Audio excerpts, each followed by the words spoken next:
और हम RRB group C के पीवाईबी क्वेश्चन आज हम सॉल्व करने वाले हैं। ठीक है दोस्तों, यदि आप भी ग्रुप डी की तैयारी कर रहे हैं तो आप हमारे साथ जुड़ सकते हैं और हम पर डे प्रतिदिन आपको ऐसे वीडियो लेकर आएंगे जिससे आपको हेल्पफुल हो सके। तो हम आज आपको मैथ के पीवाईबी क्वेश्चन कराने वाले हैं। ठीक है, तो चलते बढ़ते हैं अपने सवालों पर। ठीक है, अगर आपने अभी तक हमारे चैनल को सब्सक्राइब नहीं किया है तो सब्सक्राइब कर लीजिए। ठीक है, तो हमारा जो पहला क्वेश्चन है आप देख सकते हैं कि दो संख्याओं का माध्य दो संख्याओं का अंतर। ठीक है, ये थोड़ा सा यहाँ पे रॉन्ग है। ठीक है दोस्तों, दो संख्याओं का अंतर 6 है, दोनों के वर्गों के बीच 240 का अंतर है, तो संख्याओं का योग क्या होगा। ठीक है दोस्तों, तो आप जानते हैं कि दो संख्याएं, एक संख्या a है और दूसरी संख्या v है। ठीक है, तो इनका वर्ग दिया है आपको। ठीक है, तो आपको क्या दिया है, एक तो a माइनस वी दिया है, कितना दिया है 6। ठीक है, दूसरा दिया है आपको a square minus V square. ठीक है, ये कितना दिया है आपको 240। ठीक है दोस्तों, तो थोड़े से स्पेस की कमी पड़ती है तो थोड़ा इसको क्वेश्चन को छोटा कर लेते हैं। ठीक है, तो आपने एक फॉर्मूला देखा होगा, a square minus V square बराबर क्या होता है a प्लस बी और a माइनस वी। ठीक है, तो हमें इसमें निकालना क्या है, तो आपको a square minus B square दिया है, कितना दिया 240, तो आप यहाँ पे लिख सकते हैं 240 बराबर a प्लस वी और a माइनस आपको कितना दिया है, a माइनस वी दिया है आपको 6, तो यहाँ पे आप 6 लिख सकते हैं। ठीक है, तो आपको निकालना क्या है, तो आपको निकालना क्या है, इससे आपको निकालना है a प्लस बी। ठीक, तो हम चलते हैं, तो a प्लस बी को हम आगे रखते हैं, a प्लस वी बराबर, तो जो 6 है ये कहाँ पहुँच जाएगा, डिवाइड में पहुँच जाएगा, तो 240 अपॉन 6। ठीक है, जब इसको काटेंगे 6 चौको 24, एक जीरो है तो एक जीरो का आ जाएगा, तो आपका जो a प्लस वी बराबर है वो कितना आ गया दोस्तों 40। ठीक है, तो ये अपना क्वेश्चन का आंसर आ गया। तो इसमें आपको जो याद रखने वाला फॉर्मूला है वो है, आपको a square minus B square बराबर आपको पता होना चाहिए कि a प्लस बी और a माइनस बी होता है। ठीक है, तो आई होप आपको ये क्वेश्चन समझ आ गया होगा। चलते बढ़ते हैं अगले क्वेश्चन पर, जिसको मैं रफ कर देता हूँ। ठीक है,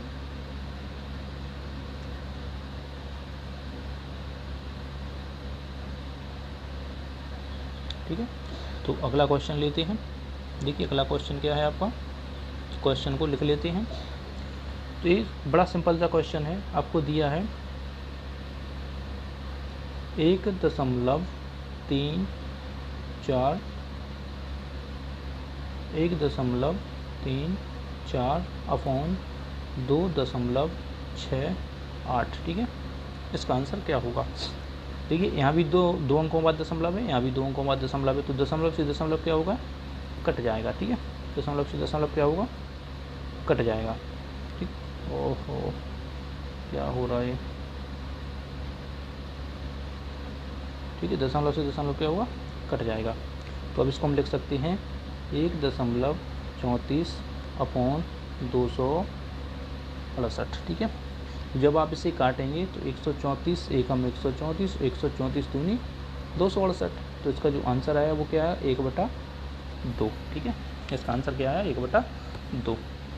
ठीक है, आई होप आपको समझ आ गया होगा। ठीक है, तो इसको भी मैं रफ कर देता हूँ। चलते बढ़ते हैं अगले क्वेश्चन की तरफ। अगला क्वेश्चन देखते हैं क्या है, तो जो आपका अगला क्वेश्चन है ये है कि सालाना 6% साधारण ब्याज पर 4 साल के लिए 4,375 रुपये पर ब्याज क्या होगा। ठीक है, तो आपको साधारण ब्याज का फॉर्मूला आता ही होगा। ठीक है, तो SI बराबर P into R into T upon 100, ठीक है। तो पी क्या होता है, पी मूलधन होता है, ठीक है, पी मूलधन होता है, आर क्या होती है, रेट होती है, और टी क्या होता है, समय होता है, ठीक है। एसआई का मतलब होता है साधारण ब्याज या सिंपल इंटरेस्ट, ठीक है दोस्तों। तो पी की जगह मूलधन लिखेंगे, कितना है 4375, तो बराबर 4375 इंटू रेट कितनी है 6% इंटू समय कितना है अपना 4%, ठीक है, अपॉन में 100, ठीक है। तो हम क्या करते हैं, अब इसको काटते हैं, कोशिश करते हैं काटने की। तो देखिए आपको पहले 4 से काट लीजिए, 4 से 100 को काटेंगे कितने का 25 बार हो जाएगा, ठीक है।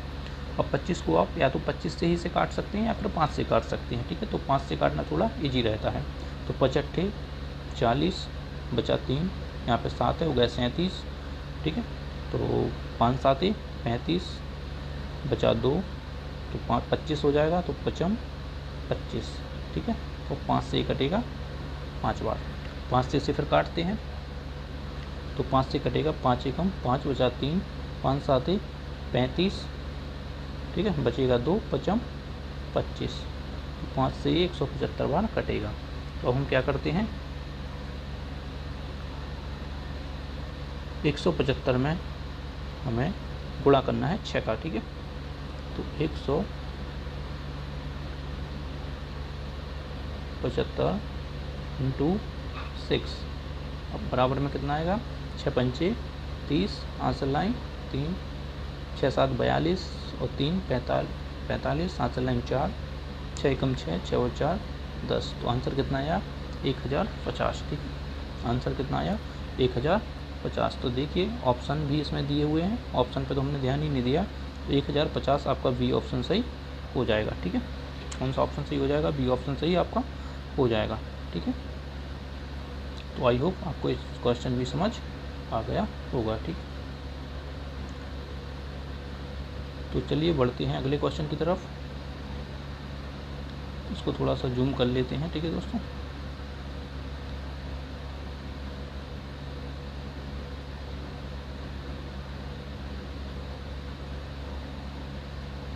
तो इसको थोड़ा सा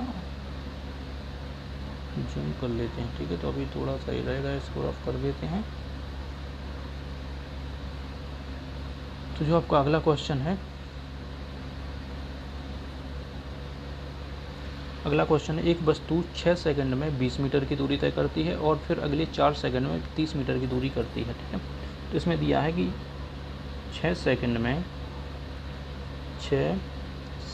में 20 मीटर की दूरी तय करती है और अगले 4 सेकंड में 30 मीटर की दूरी तय करती है, ठीक है। इसमें औसत चाल निकालना है, क्या निकालना, औसत चाल। तो आपको पता होना चाहिए कि औसत चाल बराबर कुल दूरी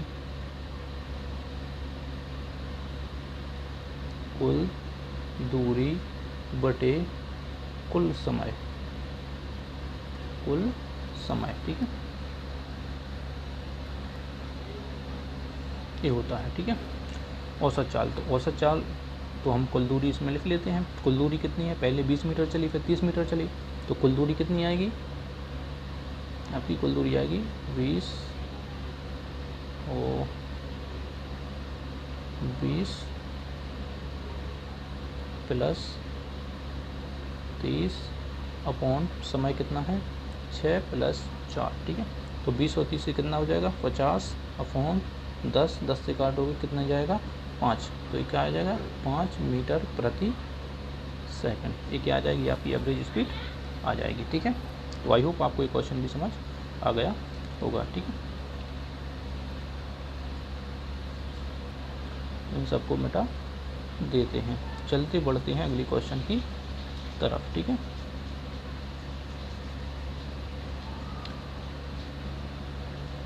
ठीक है, तो अगला क्वेश्चन देखते हैं क्या है।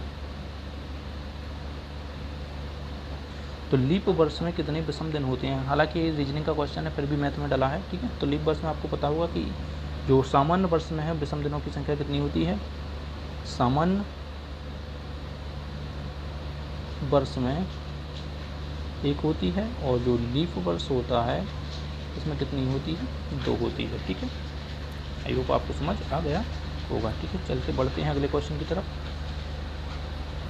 तो एक समभुज की एक भुजा की लंबाई 26 सेंटीमीटर है। ठीक है, कितनी है? 26 सेंटीमीटर है, और उसके विकर्ण की लंबाई 48 सेंटीमीटर है। तो दूसरे विकर्ण की लंबाई क्या होगी?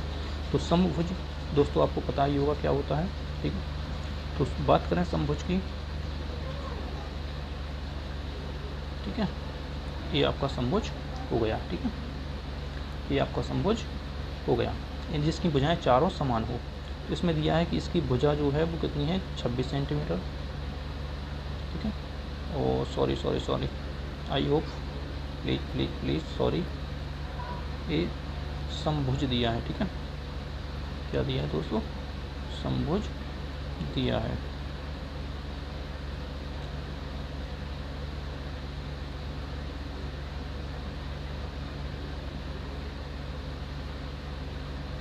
कुछ इस तरीके से होगा। ठीक है,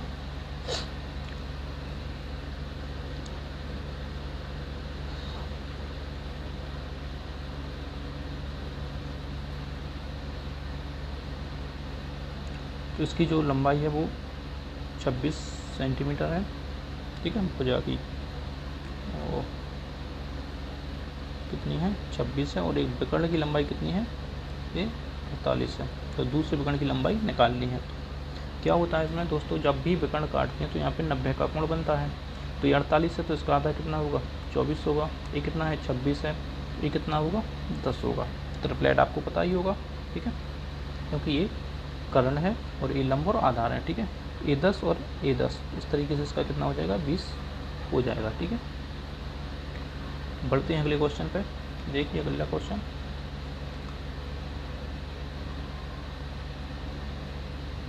तो अगला क्वेश्चन आपके सामने ये रहा। ठीक है, तो नए बजट में पेट्रोल की कीमत में 10% की वृद्धि हो गई। कितने की वृद्धि हो गई है दोस्तों? 10 की वृद्धि हो गई। तो यानी जो चीज़ आपको 100 रुपये में मिलती थी उसका मूल्य कितना होगा? 110 हो गया। तो एक मोटर वाहन की यात्री पेट्रोल की खपत में कितने प्रतिशत कम कर सकता है ताकि पेट्रोल पर उसके कुल व्यय में कोई वृद्धि ना हो? ठीक है दोस्तों, यदि माना मैंने कि 100 रुपये में वो, ठीक है, 100 लीटर पेट्रोल खरीदता है। ठीक, लेकिन अब पेट्रोल कितने का हो गया? 110 का हो गया। ठीक है, तो अब 110 रुपये लीटर हो गया। तो अब 100 रुपये में कितने लीटर पेट्रोल आएगा? कितना कम करना पड़ेगा? तो आपको 10 कम करना। कितना कम करना? 10 कम करना। कितने पर? 110 पर, अपॉन 100। 0 से 0 गया। जब इसका आप डिवाइड करोगे तो ये आएगा 9.1 से ही 11%। ठीक है, इस तरीके से इसका आंसर क्या हो जाएगा? बी ऑप्शन हो जाएगा।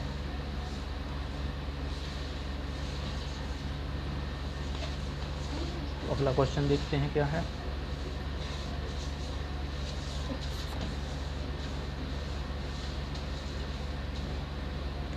पाँच साल पहले एक आदमी अपने बेटे से 7 गुना बड़ा था। 5 साल पहले, ठीक है, 5 साल पहले इनका रेशो क्या था? 7 गुना बड़ा था, यानी 7:5। अब 5 साल में वह अपने बेटे से 3 गुना बड़ा रह जाएगा, +5। कितना? 3:1। ठीक है, तो जब भी अनुपात वाले हम सवाल करते हैं तो हमें इन दोनों का जो अंतर है वो समान करना है। तो यहाँ पे जैसे 7 और 1 अंतर कितने का है? 6 का है। यहाँ पे अंतर कितने का है? 2 का है। तो मैं अंतर समान करना है। ठीक है, तो हम क्या करते, जो यहाँ पे है कितने का अंतर है? 2 का। यहाँ अंतर कितने का है? 6 का। ठीक है,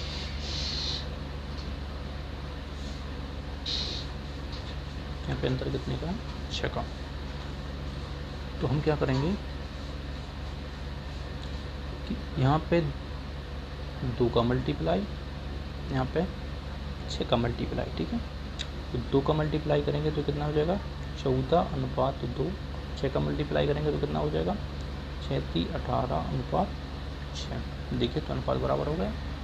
ठीक है, जो अंतर है वो समान हो गया। ठीक है, यहाँ भी 12 का अंतर, यहाँ भी 12 का अंतर, और 5 और 5 ये कितना हो गया, 10 साल हो गया। 5 साल पहले 5 साल बाद कितना हो गया, 10 हो गया।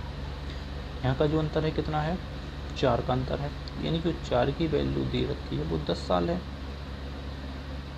ठीक है, 4 की वैल्यू है वो 10 साल है। ठीक है, तो हमें क्या करना, निकालना क्या है, पूछा क्या है सवाल में, तो उनकी वर्तमान आयु बताएं। तो उसकी, तो 2 साल पहले उनकी आयु क्या थी, 2 साल पहले। ठीक है, तो हम क्या करते हैं, इनकी पहले 5 साल पहले की आयु निकाल लेते हैं। ठीक है, तो 4 की वैल्यू 10 है, तो 14 की वैल्यू कितनी होगी, 10/4 × 14। ठीक है, ये हो जाएगा। जब इसको हम सिंप्लीफाई करेंगे तो ये कितना आएगा आपका, ये आपका आएगा 10/4 × 14। जब 2 से काटेंगे तो 7, 2 से काटेंगे 2, 2 से काटेंगे 5, तो ये कितना आ गया, 35 वर्ष। ये कब की है, 5 साल पहले की। निकालनी कब की, 2 साल पहले की, यानी इसमें हम 3 और जोड़ देंगे। ठीक है, 5 7 35, यहाँ पे कितना आएगा, 35 + 3 = 36। ये तो पता की आ गई। निकालनी किसकी, पुत्र की भी निकाल ली, उसकी कितनी थी, 2। ठीक है, तो यहाँ भी हम 2 की वैल्यू निकालेंगे, तो 2 की वैल्यू कितनी आएगी, 4 की वैल्यू 10 है, 2 की वैल्यू कितनी आएगी, 5 आएगी। 5 और 3 कितना हो जाएगा, 5 + 3 = 8 वर्ष। ठीक है, तो 36, 8 कौन सा ऑप्शन आपका सही है, आप देख सकते हैं इसमें। तो 36 और 8 आपका सी ऑप्शन सही हो जाएगा। कौन सा ऑप्शन, सी ऑप्शन सही हो जाएगा। ठीक है, अगला क्वेश्चन देखते हैं। तो अगला क्वेश्चन क्या है, अगला क्वेश्चन है कि 12 साल पहले मनीषा की आयु, 12 साल पहले मनीषा की आयु 4 साल पहले से 3 गुना होगी। ठीक है, आइए इसको भी देखते हैं क्या है माजरा।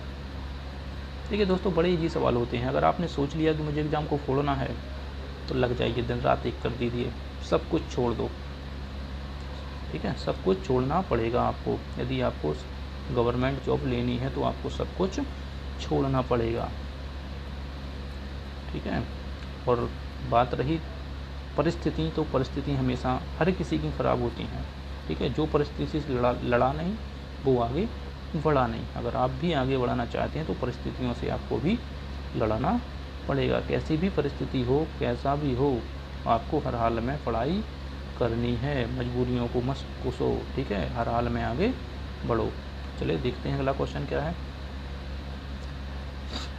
तो 12 साल पहले मनीष की आयु 4 साल पहले से 3 गुना होगी, उसकी वर्तमान आयु बताइए। ठीक है, तो बड़ा सा इजी सा क्वेश्चन है। देखिए लगा लेते हैं इस क्वेश्चन को। क्या है, माना कि उसकी वर्तमान आयु x है। हम क्या करते हैं, माना कि उसकी वर्तमान आयु क्या है, x है। वो पेन को क्या हुआ, तो आई होप पेन नहीं चल रहा है, थोड़ा सा देखते हैं। ठीक है, तो उसकी आयु कितनी है, x है।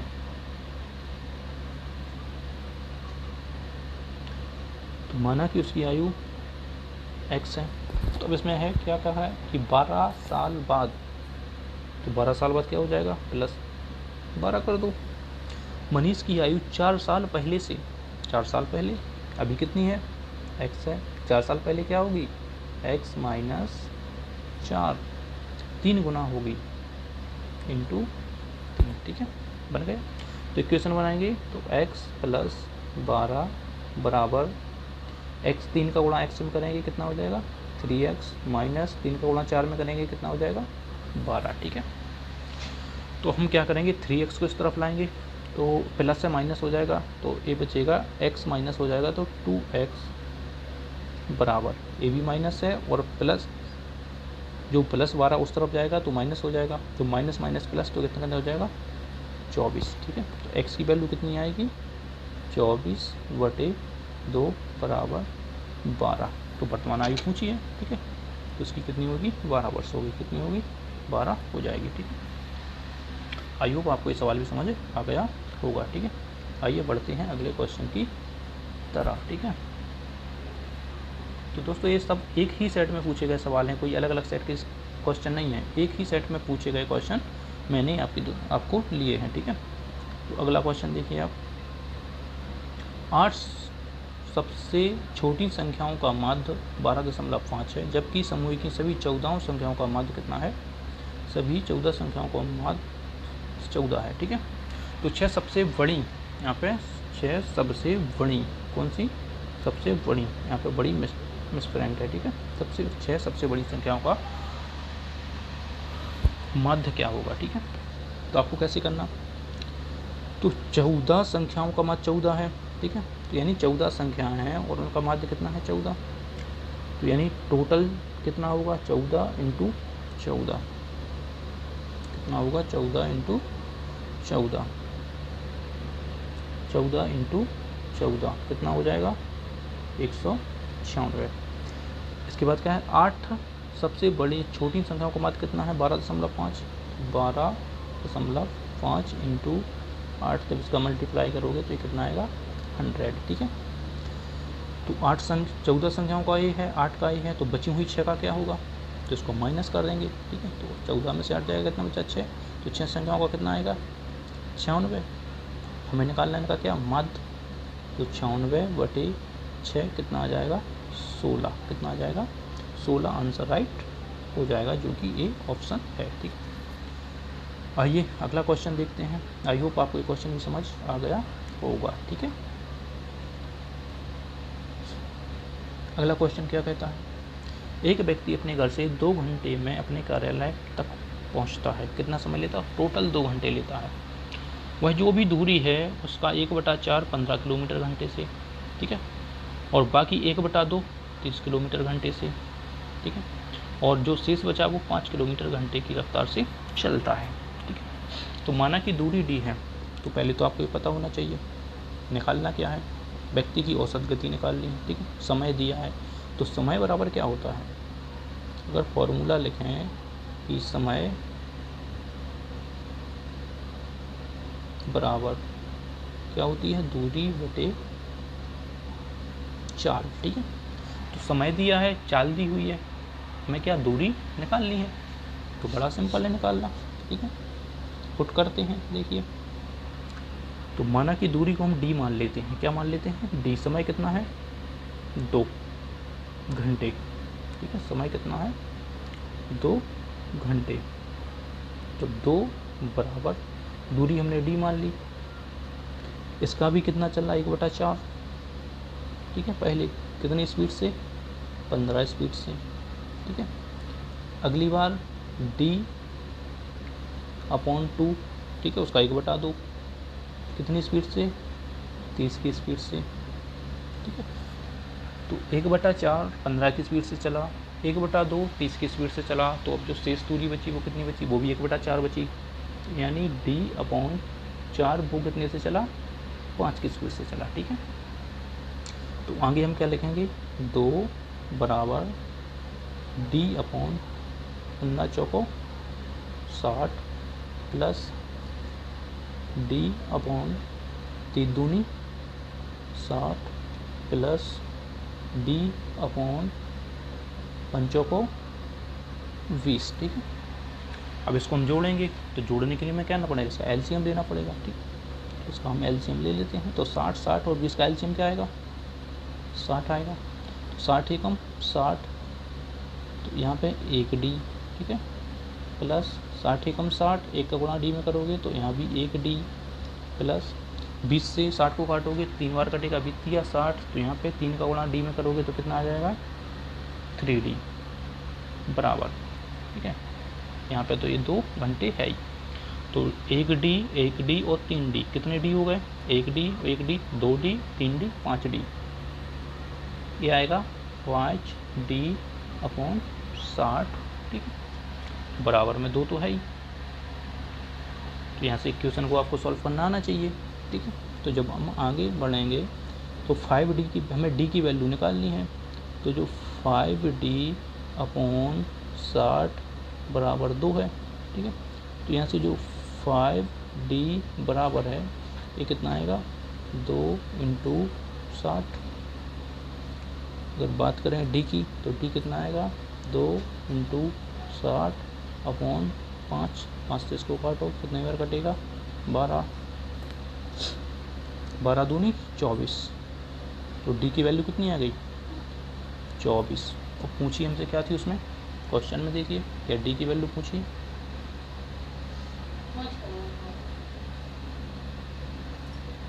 इसमें पूछा गया उस व्यक्ति की औसत गति क्या है। तो हमें औसत गति इसकी निकालनी है। तो औसत गति कैसे निकलेगी, कुल दूरी बटे कुल समय। तो दूरी कितनी आ गई 12, समय कितना लगा 2 घंटे का, तो कितनी आ जाएगी, ओ सॉरी